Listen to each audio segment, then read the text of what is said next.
Hello everyone, welcome back to my channel. My name is Tamara and I'm a chess streamer, chess player, an aspiring YouTuber, and so much more. But today we're going to be talking about someone else. We're talking about Danny Rensch. He is a co-founder and chief chess officer of chesscom, which is the biggest chess website in the world, as I'm sure a lot of you know. He is also an international master of chess, which is the second best title you can get in the world of chess, right after grandmaster, which means he's really, really good at chess. He recently released a book called Darksquares: How Chess Saved My Life. A little disclaimer is I'm not going to spoil the book. I'm not going to tell you all the things he went through and all the things he talked about. I'm not going to tell you more about the Hans Niemann thing. You should definitely pick the book up and read it if you're interested in those things. And I recommend that you do. I would read it again probably in a few years. I've read it in the form of an audiobook, and before any of you come for me, yes, listening to an audiobook is the same as reading a book. People like to perceive information differently. I actually focus and concentrate much better when I'm listening rather than reading. When I read, I have to go over the page a million times. When I'm listening, I can actually tune out the world and just listen to the words. So don't worry, audiobooks are okay. Now that I've defended myself, let's jump into it. I will read you a quick synopsis of the book and then I'll get right into my thoughts. Born into the Church of Immortal Consciousness, Danny Rensch spent his childhood navigating the isolated confines of a cult. So basically, he grew up in this crazy kind of cult. Well, I guess every cult is crazy. There were cult leaders. He was kind of on the bottom of the totem pole with his mother and stepfather. And then eventually his real father took him back in. But really, the culprit was this cult leader who started pushing him towards chess. And the better he got, and he got good really fast, the more this cult leader thought that Danny Rensch would be the best chess player in the world, gave him special treatment. He made him obsess over chess. He gave him a grandmaster chess coach. He got a lot of privileges compared to the other people in the cult because of his chess skill. This correlation between success in chess and privileges in life made him that kind of prodigy kid that doesn't want to disappoint. The story gets so crazy. I can't even retell everything here. The way Danny grew up is so similar to Beth Harmon in The Queen's Gambit. It's like this kid who just has to fend for themselves and their whole sense of self-worth is tied to their chess success. And of course he crashes and burns at some point and he does not become this person that the whole cult was pushing him to be. He becomes an addict, a depressed and anxious person with OCD, with a sense of failure, who cries themselves to sleep and then just like reaches rock bottom and just starts slowly building back up, and now is a very successful entrepreneur, businessman, chess person, international master. The story is bone-chilling in some moments. I believe everything he says, but it's actually so hard to comprehend and believe. Our brains don't want to think that some people out there are so twisted to put a child through those things. I picked up this book because I heard on, I think, a Botes podcast or interview that Danny Rensch grew up in a cult that believed very profoundly that he was going to be the person who saves chess and the best chess player in the world. And I found this a little bit ironic because he did grow up to be the chief chess officer of chess.com, or basically the face of chess.com and one of the co-founders, just like the person you think of when you think of the largest chess website in the world. It made me think, is this a self-fulfilling prophecy that this person was told so many times that he would be the one to save chess that he became it? I don't know, maybe it's actually a little more than that. I just wanted to find out what the book has to say. I was not disappointed with his story at all. I'm someone who has liked true crime in the past, dark stories about cults, and I've learned and consumed a lot of content and fiction about these things. In the last couple of years, I've tried to stay away from it because it honestly litters my mind to the point that I start dreaming about things. I can't get them out of my head. So I'm kind of going easy on this type of content. But having two of my worlds, which is my interest in the dark side of life and the chess world combined in this story, I kind of knew I had to get the book. So here we are. So the first disclaimer I want to make is I'm not sure what I'm going to title this video, if it's going to be just like book review or I'm going to think of some crazy clickbait title to get people to watch it. But no matter what the title is, I want to say that I enjoyed this book and I do recommend that everyone who's interested in any of the topics mentioned gets it and reads it or listens to it because it is really worth the read. I don't think you have to be a chess player or chess enthusiast to enjoy this book. There's a lot of segments in it. There's a fascinating, truly fascinating story about growing up in a cult, being taken away from his mother, dealing with a lot of trauma and neglect, which I guess isn't very fun to read, but I know a lot of people who can relate to these experiences find it kind of cathartic to read about them. There's chess history and there's a lot of talk about the Magnus versus Hans cheating scandal, and he dives a lot more into Hans Niemann and his past. He really gives us his perspective on the whole scandal, and actually I didn't even know how much Danny was involved with Hans, so this was very exciting for me to learn about. I think that the mix of a personal memoir and chess commentary kind of flowed really well for me. I think it mixed really well and the story is smooth. His personal story does get heavy at times, but honestly, if you can't handle that, don't pick up a book about someone who grew up in a cult. So this is what I've learned from the book. There are actually 2 Danny Rensch's.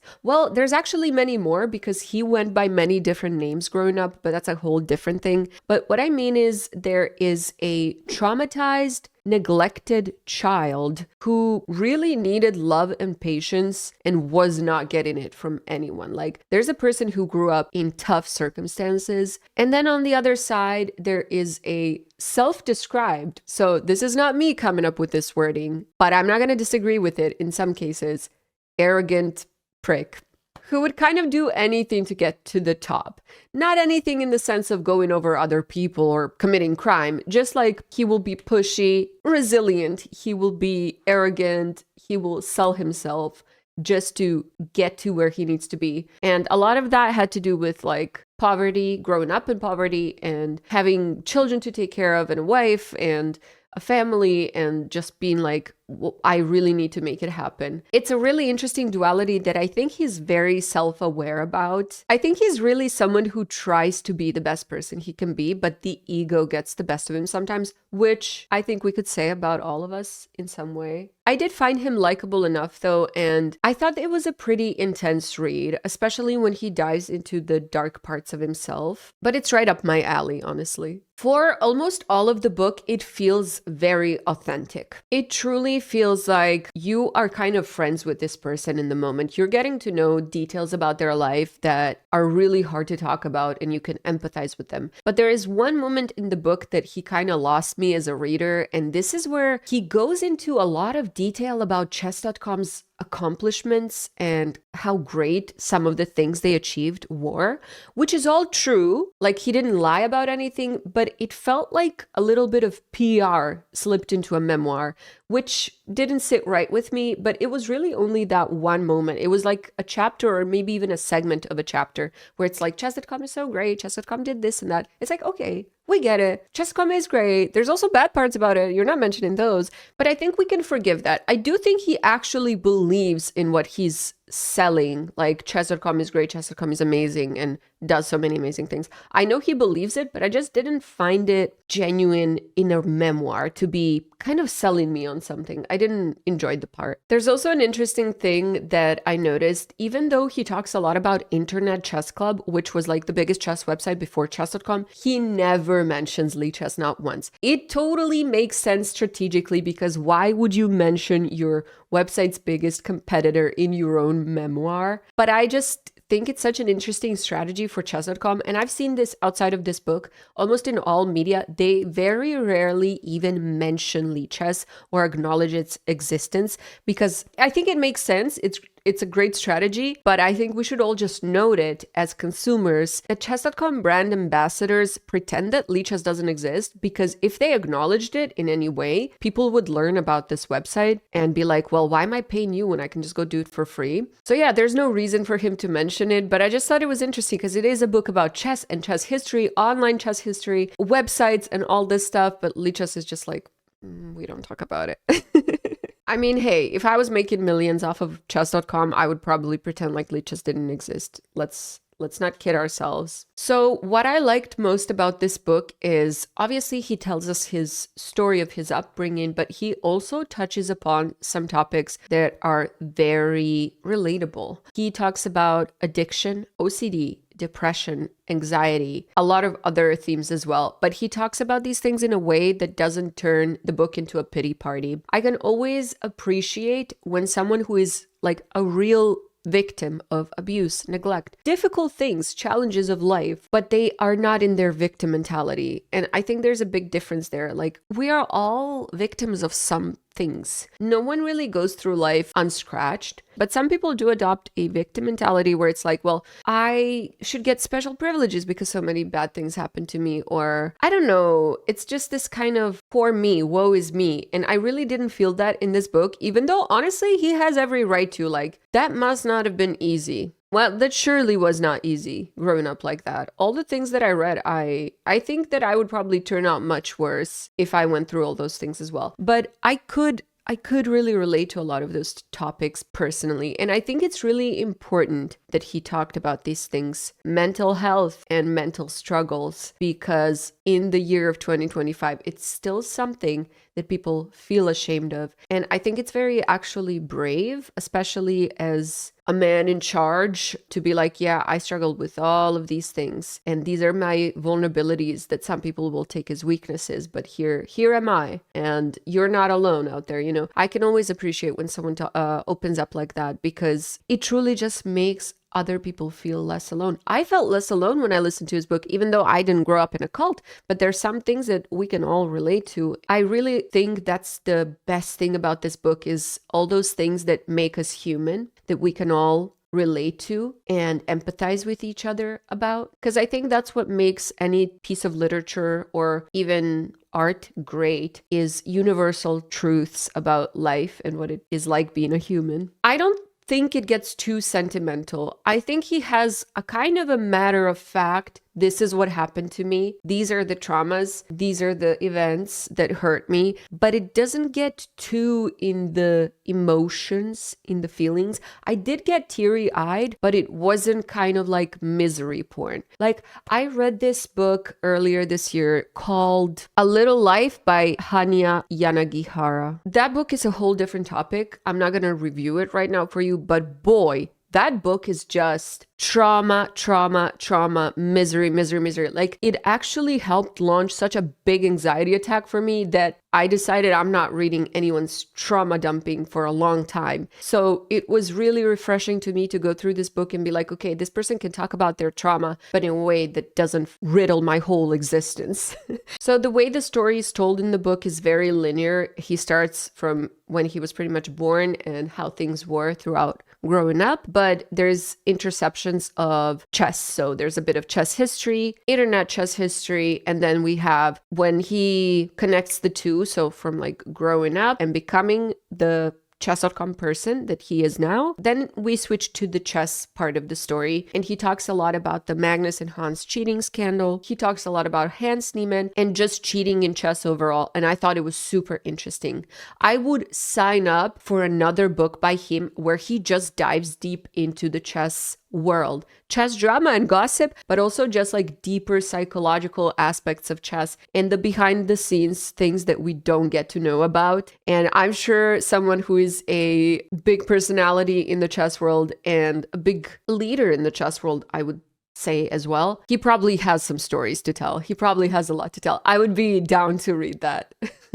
So that's pretty much it. darksquares is a really solid read. It's really heartfelt and it doesn't glamorize pain. It just shows this is who I am, this is what I've been through, and this is what I made of it. And I really like that because sometimes I get stuck in life and I feel like my personal challenges have stopped me from becoming the person I want to be. But reading a success story really feels inspiring to me and makes me think like maybe I can do it too. Maybe not on that scale. Maybe I won't be the face of the biggest chess website in the world, but you know, something along those lines. And I also really appreciate, like I said, I also really think this book could help, especially men, feel more comfortable talking about their mental health. If you want a number rating, I think from me, it gets a solid 7 out of 10. Numbers are pretty arbitrary though, but let's say that 10 out of 10 is, for me personally, Dostoevsky and Murakami. So a 7 out of 10 is a very good rating. There's not much that I would say is like, oh, bad about the book. I pretty much just mentioned like that little propaganda piece about chess.com, and that's kind of it. One more thing that I forgot to mention that kind of went noticed